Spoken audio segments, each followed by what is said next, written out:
ang baby ay nyo mga mare once nakatulog siya ng hapon. Tapos pagdating sa gabi nyos ko dahil parang ayaw niya nang matulog, kakalaro. Kaya ayan, hinayaan ko na lang siya maglaro mga mare. Tapos sinabayan ko na lamang siya dahil hindi pa din ako inaanto. Tapos ayan, tinuruan ko nga rin pala ang baby ayan nyo ng part of the body. Tinuturo ko nga sa kanya yung part ng body mga mare. Tapos tinuturo niya din sa sarili niya. O diba, apakagaling talaga ng baby aya. Manang-mana talaga sa mami yan. Napakagaling at napakaganda. Charis. Kinaumagahan naman, ayan, bumaba na nga rin kaagad kami para pakainin etong baby ayan nyo. Kaso ayaw niya, gawa ng kakadede niya lang. Pagkatapos ko nga rin pa siya mapakain mga mare, ayan, pinaliguan ko na nga rin kaagad siya. Tapos eto nga yung kanyang outfit for today's video. O diba, onting panahon na lamang talaga mga mare, meron na talaga akong dalaga, hindi na baby ayan. Grabe, napakabilis lang din talaga ng panahon. So ayun na nga, since wala nga din siyang kalaro ng mga oras na yan, ayan, tinawag ko nga rin pala si baby Amber at tingnan nyo naman talagang sinusubuan ni baby Aya. Paano ba naman kasi mga mare, etong si baby Amber ayaw kumain ng kanin, kaya ayan, sinubuan na nga lang din siya ni Aya at pinapakain niya. Napaka-sweet naman ang baby Aya na yan, manang-mana sa mami.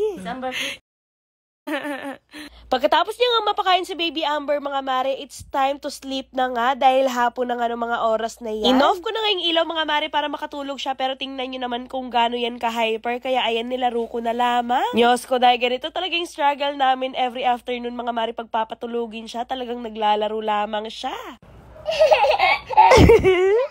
Wala pa akong ginagawa. It's just...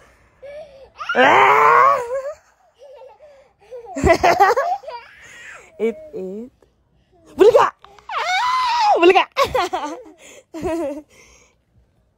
Iti-kiti! Sus!